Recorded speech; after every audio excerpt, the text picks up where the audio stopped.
Tuesday, February 17th is the Lunar New Year. We are shifting from the wood snake, which is about growth through shedding, to the fire horse, which is a very different energy. We get a horse year every 12 years. We only get a fire horse year every 60 years. When one of these years shows up, it tends to be a turning point for society. The last two fire horse years were 1906 and 1966. Both of those years came with major disruption and a lot of acceleration. In 1906, we had the San Francisco earthquake, which forced cities to rethink infrastructure, also disaster response. That was a time when the world was moving really fast into modern industry. There was a lot of labor unrest. Old systems were starting to very clearly break down under the pressure of modernization. In 1966, the disruption was more social and political. The Cultural Revolution escalated in China. The Vietnam War intensified. The Black Panther Party formed.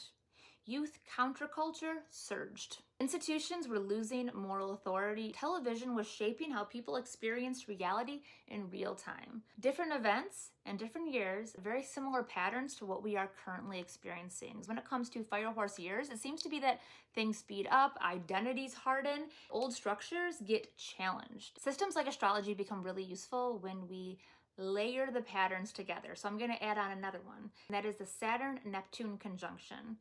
They start a new cycle every 36 years. You can think of it as a reset around how belief and power structures work.